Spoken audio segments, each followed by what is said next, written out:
네, 안녕하세요. 박세현입니다. 자, 오늘 YTN 뉴스는 아니고요. 어저께 제가 저녁 때였던 걸로 기억을 해요. 그러니까 밤이었던 것 같은데, 평택에서 임장을 좀 마치고 돌아오는 길이었는데, 그리고 이 평택 쪽의 정장선 시장이 YTN 뉴스에 나왔더라고요. 뭐 수소경제 무슨 뭐 쭉 얘기 나오고, 평택에 대해서 쭉 얘기 나오는데, 제가 오늘 그날 바로 어제죠. 어제였으니까 화요일이죠. 11월 마지막 날이었으니까요. 쭉 다 보고 왔던 그 브레이시트라든지 안중역이라든지 평택항이라든지 그 이야기들을 다 하시는 거죠. 완전 산전백혀가 되어 있는 모습들도 또다시 이제 영상을 지금 이제 뉴스 영상들 있죠. 과거 영상들도 좀 한번 보면서 비교를 해봐야 될 거 아니에요. 그런 이야기들을 조금 오늘은 좀 담아보려고 합니다. 그런데 일단 기본적으로는 어제 얘기 나왔던 거를 보면서 말씀드려 볼게요. 그냥 처음에는 쭉 중간중간을 그냥 끊어가면서 중간중간에 제 생각도 좀 같이 지금 집어넣어서 얘기할 겁니다. 자, 바로 어제 얘기했어요. 기사건이. 뭐 또 잘못 눌렀네요. 잠시만요. 사운드를 키우질 않았었군요. 자, 개발이 가장 활발한 곳이라고 말할 수 있습니다. 반도체 관련 산업단지 조성에 이어 평택항 주변에 산업단지 개발이 계속되고 있는데요. 여기에 세계 최대 규모의 미군 기지가 있다는 것도 특이합니다. 자, 이제 미군 기지 얘기하면 계속 얘기하는 게 용산에 있는 캠프 험프리라고 하는 거죠. 그 팽성으로 간 거죠. 팽성. 그런데 팽성만 있는 게 아니에요. K-55라고 얘기하는 그 미군 부대도 있고요. 근데 우리가 흔히 얘기하는 오산기지 하잖아요. 그 오산기지가 실제로는 평택이에요. 그 오산기지라고 하지만 그러니까 지명상 하여튼 행정구역상엔 평택에 있어요. 근데 우리가 흔히 그냥 오산기지, 오산군공항, 오산 미군 그 비행장, 그게 그 랩터가 있거든요. 랩터 F-22 그 랩터가 있어가지고 그때 당시에 북한에서 그 연평도 그때 포격하고 그때 막 그 뭐 북한의 어디 쪽에 그 비행장이에요? 그쪽에서 막 비행장이 뜨니까 저는 상당히 겁을 먹었었거든요. 근데 오산에서 바로 딱 그냥 편대기만 날랐더니 다 도망갔어요. 전멸해요. 는 이런 지역적인 특성을 10분 활용해 미래 먹거리 산업, 수소 경제의 전진기지로 탈바꿈하겠다는 계획을 발표도 했는데요. 오늘은 정장선 평택시장을 모시고 이런 계획에 대해서 들어보겠습니다. 시장님 안녕, 어서 오세요. 네, 안녕. 자, 이 이야기가 뭐였냐면요. 아까 저기서 딱 자막에 나왔었죠. 교통. 일단 교통이 정말 요지예요. 여기는 다 들어가 있어요. 뭐 항만서부터 철도부터 해가지고 도로망들이 장난이 아닌 거죠. 안녕하십니까. 네, 시장님 먼저 미군기지 자, 지금 이 정장선 2분이 정장선이에요. 근데 2분이 자 맞고 나서 이 평택이 얼만큼 발전했는지 한번 보라고요. 사실 솔직한 얘기로 이 관에 있고 이 이게 그 공무원으로 이제 공무원이잖아요. 사실 시장은요. 국회의원은 공무원이 아니지 않나요? 거긴 입법부잖아요. 근데 여긴 행정부니까 공무원이죠. 근데 이렇게 공무원들은요, 일을 할 수 있게끔만 섹탑만 잡아주면요, 그 도시가 발전하는 것들이 쭉 나와요. 정말 잘하셨다고 전 얘기를 하는 거예요. 그런데 이분이 그때 될 때만 해도 보면 김한길 모습이 보여요. 자, 이제 볼게요. 기로 시작을 좀 해보도록 하겠습니다. 이제 미군 기지가 들어서면서 이 평택시가 세계 최대 규모의 미군 기지를 갖게 됐다 이렇게 하고 있는데요. 이건 어떤 의미가 있을까요? 예, 이제 평택에는 이제 세계 최대의 미군 기지라고 하는 험프리가 있고요. 네. 또 그 옆에 우리가 오산 공군 기지라고 해서 이제 오산에 있는 줄 이렇게 바로 이제 말씀하시잖아요. 이게 오산에 있는 게 아니에요. 알고 계시는데 실제 평택에 있습니다. 네. 그러니까는 우리 주한미군 자, 이게 뭐냐면요. 해외 단일 미군기 중에서 최대가 어디냐면요. 유럽에 있는 독일 쪽이 아니에요. 그렇다고 해서 오키나와 쪽에 있는 일본 쪽도 아니에요. 우리 한국에 있는 이 평택이란 말이에요. 지정학적으로 상당하게 일단 중요한 지역이라는 거죠. 그다음에 유엔군 사령부가 있는 그 험프리 기지, 그다음에 오산공군 기지에서 세계에서 제일 자, 유엔군 사령부라 그랬죠.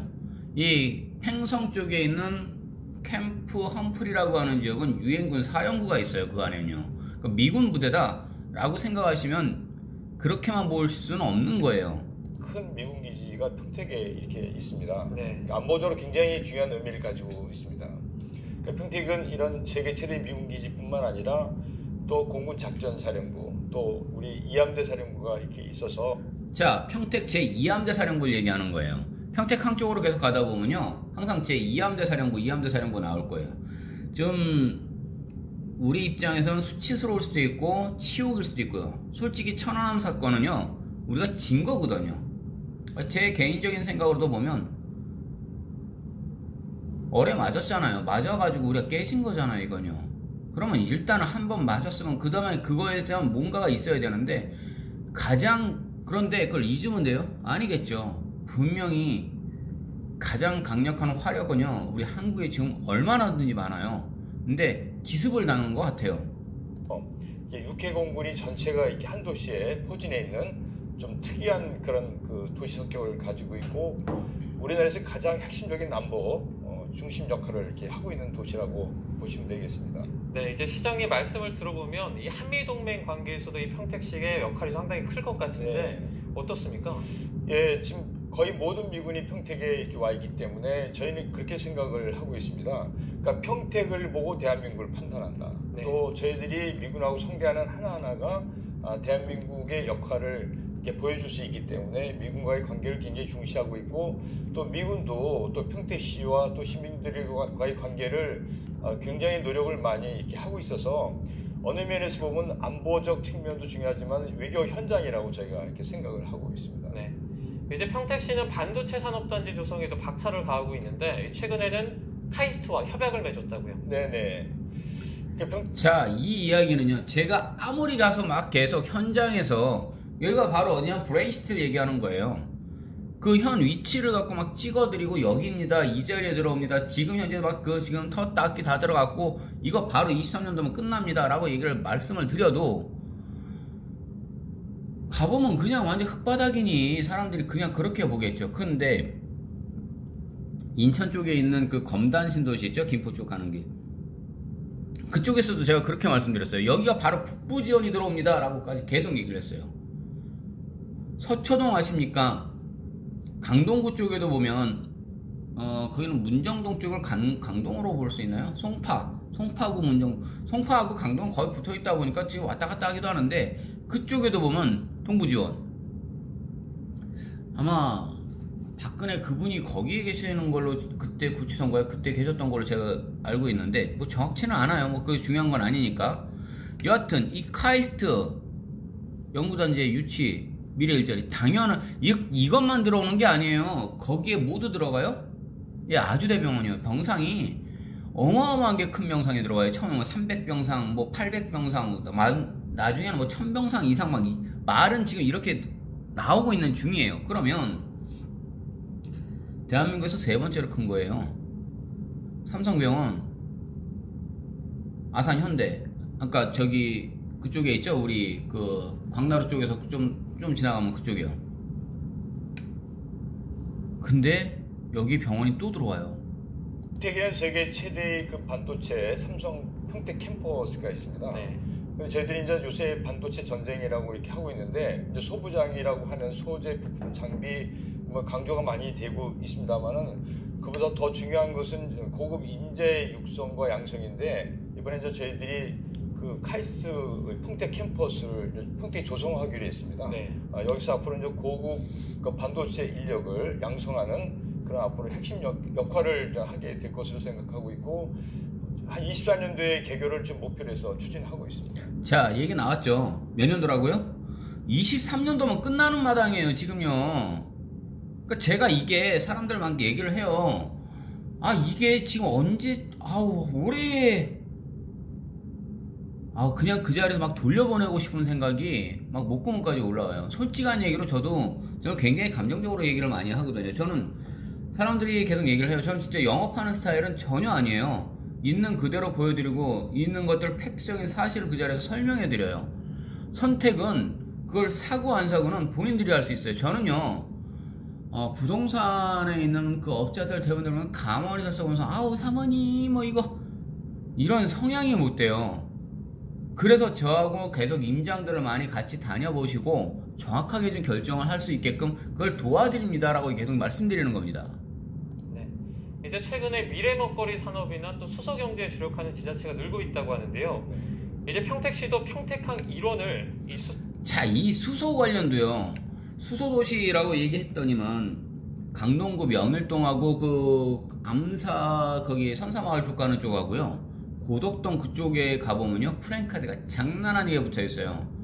청정도시 강동구의 수소가 웬 말이냐 막 해가지고 아파트값 올리려고 하는 건가요? 아니면 보상을 더 받으려고 하는 건가요? 좀 더 진짜 아주 기분 나쁘게 들려볼게 그분들한테 얘기해볼까요? 얼마나 더 받으려고? 도대체 얼마나 더 요구하려고? 그런데요, 이게 현실이에요. 사실 요구하는 거예요. 그러다가 하남에다가요, 열병합이었나요? 그 발전소. 그게 황산 쪽이에요. 거기 강일 쪽에 넘어서 바로 미사 쪽 있잖아요. 거기 난방시설 정말 진짜 잘 들어와요. 어마어마하죠, 그쪽이. 근데 강동구 쪽은 솔직한 얘기로 그거 아니어도요, 집값 어마어마하게 비싸거든요, 지금요. 맨날 강남 3구 하지만 강남 4구까지 쳐서 맨날 강동이 자기네가 들어간다라고 얘기하지 않습니까? 뻔하죠. 강남 서초, 송파, 그 다음에 자기 강동이다라고 계속 얘기를 하니까요. 그런데 이 수소 관련이요? 평택이 현대잖아요. 포승에 있어요, 실제. 제2포승이 있죠. 포승하고 그 위에 그 맨날 그 얘기했던 거 제2포승. 이게 원래 황해 BIX 들어가던 자리였던 거예요. 원래는 그게 차이나 캐슬이라고 해가지고 중국성 산업이 어마어마하게 크게 들어오려고 했던 거 결국 다 안 하고 현덕은 현덕대로 현덕지구 들어갔었죠. 그 다음에 황해 BIX는 이미 끝났어요. 수소 특화단지를 조성하는 방안을 추진 중이죠. 네네. 지금 평택항에는 수소를 굉장히 싸게 만들고. 잠깐 요 얘기를 말씀드리면요. 이 수소다리 들어가는 지금 제가 황해 BIX 자리 들어가는 그쪽이 이제 자동차 클러스터 자리 들어간다 계속 그쪽 자리거든요. 이 이야기를 제가 그 군자에 있는 제 그 형이에요. 아는 형인데 한의원 하셔요. 근데 이 형님한테 제가 이거를 그때가 벌써 2년 정도 됐죠. 2, 3년. 형님 이거 지금 여기 펜스 다 쳐져 있지만 여기 이쪽에 있는 데들 땅 좀 사놓으면 굉장히 돈 됩니다 라고 말씀드렸어요. 그랬더니 이 형님이 얘기하는 게 저한테 얘기했죠. 이제 박집사 그 한번 집원 줘봐 했더니 딱 로드뷰를 치니까 그게 서해안 그 고속도로 내려가는 그 위쪽에 로드뷰가 보이니까 요 이렇게 도로 이 아래쪽 이쪽 땅들은 개발이 안 돼 박집사. 이게 말이에요. 정말 땅을 모를 때는요 현장을 가서 봐야 돼요. 거기가 지금 현재 다 끝났어요. 지금 이제 수소 다 들어갔고요. 그 바로 옆에들은요 지금은요 평당 500을 불러도요 거기 안 팔아요. 사람들이요 장난이 아닌 걸 봤거든요. 지제 쪽에 3천에서 4천을 뚫고 있는 상황을 봤거든요. 다시 또 강동구 쪽에 넘어와서 하남 미사 쪽을 볼까요? 미사 쪽에 있는 게 제가 맨날 최순실 땅입니다 막 떠들어댔던 악을 박박 썼던 데들 그쪽 주변일 때들이요. 예전에 진짜 평당 10,000원을 갔어요. 그게요. 맨날 달마당 그런 것들밖에 없었죠. 그런데 얼마 전인가요? 하남 미사 쪽에 6,300만원을 찍더라고요. 평당 가격. 하남 미사가 평당 6,300을 실거래가가 떠있는 걸 제가 봤으니까요. 여러분들도 다 있잖아요. 맨날 그 땅이야 플랜이 밸류맨 이런 실거래가를 딱 뜬 거가 나오니까요. 물론 그것들도요 솔직한 얘기로 터무니없이 싸게 나와 있는 것들 있잖아요. 조작된 것들 많아요. 그거 왜 못하겠어요. 그냥 증여를 하느니 막 이런 것들. 근데 솔직히 그거 다 조사해봐야 되겠지만 땅은요 땅 지주마음이에요. 자기가 그렇게 받겠다는데 어떻게 할 거예요. 공급할 수 있는 체계를 갖춰가고 있습니다. 네. 이미 이제 거기에는 15개 수소 관련 복합 산업체들이 좀 들어오려고 준비하고 있고 우리나라 최초로 그 수소 교통기지를 정부에서 지원받아서 지금 만들고 있습니다. 그러니까 생산과 이 공급 체계를 갖춰서 그 일대를 수소 특화 단지, 수소 특화 항만으로 지금 만들고 이렇게 해야 되는 거예요. 우리나라에서 이제 최초의 시도입니다. 정부에서도 굉장히 자, 이렇게 공무원은요, 일할 수 있는 자리, 뭐 들어올 수 있는 것들, 이런 먹거리들, 이거를 그냥 하게끔만 내주면 돼요. 정말 열심히 일하잖아요. 검토를 하고 있어서 실현이 될 것으로 이렇게 보고 있습니다. 네. 이제 저도 평택으로 다시 이사를 가고 싶은 생각이 굴뚝같이 들어요. 지리적으로는 중국과 가깝고, 그리고 또 주변의 산업단지나 화력발전소의 영향으로 이 대기 환경이 좋지 않다는 지적이 나오고 있습니다. 이를 개선하기 위해서는 좀 어떤 노력을? 이게 뭐냐면요, 인천항만도 가보면, 부산항만도 가보면 그 큰 배들이 막 그 벙커 태우잖아요. 이 얘기를 하시는 거예요. 저희가 이제 수소 특화 항만으로 만드는 것 있고요. 네. 그다음에 저희들이 이제 거기에 주로 화력 발전소들이 많이 포진하고 있습니다, 주변에. 그래서 저희 이제 평택에 있는 서부 발전도 기름, 그러니까 중유를 떼든 것을 4년 당겨서 정부에 건의해서 작년부터 이제 가스로 전환을 했고요. 그다음에 평택항에 들어오는 선박들도 아주 질이 나쁜 그 방가스 3.5를 한 것을 0.1로 바꾸는 등 이런 부분에 많은 이제 변화와 개선을 해서 경기도에서 미세먼지가 제일 많이 감축된 도시로 저희가 지금 만들어가고 있습니다. 네. 이제 또 평택항은 경기도의 유일한 국제 항만이기도 합니다. 네. 지역 경제 발전에 이 평택항의 역할도 상당할 것 같은데 어떻습니까? 제가 계속 말씀드렸죠. 이 평택항은요, 현덕지구와 안중역에서부터 이어지는 서부 쪽의 가장 핵심입니다. 경기도에서 유일한 항만이고 또 이렇게 국제 항입니다. 중국하고 가장 가까운 거리에 있고 또 우리나라에서 자동차를 가장 많이 수출입하는 항구입니다. 평택이. 네. 그래서 수도권의 중심 항만으로 또 그다음에 그 중국과의 아주 핵심적인 교육 역할을 하는 항만으로 중요성이 계속 커지고 있기 때문에 저희들은 이 평택항을 앞으로 계속 더 육성 발전시키는 데 최선을 다하고 있다, 이렇게 설명드리고 싶습니다. 네.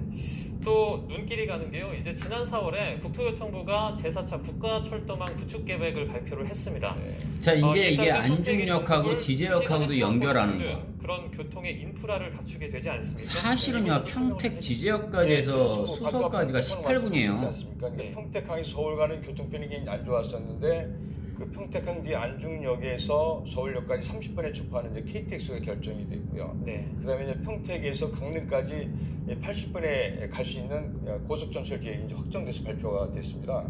그리고 앞으로 이제 저희가 GTX C 노선, A 노선 이런 것들 이제 계속 유치하려고 하기 때문에 평택은 이제 고속도로가 4통 8달로 연결돼 있는데 이제는 철도까지 연결되는 여기가 지제역이에요. 지금 보이는 모습이요. 제가 요 자리에서도 그때 영상을 찍었습니다. 요쪽에. 이제 내년 3월 대선에 이어서 6월에는 지방선거가 또 있습니다. 네. 뭐 생각하고 계신 계획 있으십니까? 네. 어쨌든 평택은 국가적으로도 굉장히 중요한 안보 경제 핵심 도시입니다. 저희들이 백만 도시로 가기 위해서는 질적인 성장 이런 부분도 많이 고민하고 있고 지금 계획을 세우고 있는데 이런 것들을 완성해야 되는 시점이 되기 때문에 그 부분을 저희가 이제 충실히 할 수 있도록 또 개인적으로 내년 또 그 후를 준비해서 완성하도록 하는 계획을 잘 수립해서 나가려고 하고 있습니다. 자, 여기까지 이제 보겠습니다. 그러면 정말 훌륭하게 일하는 사람은요, 일할 수 있는 여건만 딱 만들어주면 돼요. 그러면 평택은요, 돈이 안 돼요? 정말 됩니다. 임장이요? 원하셔요? 같이 갈 수 있게끔 도와드리겠습니다. 여기까지 하겠습니다.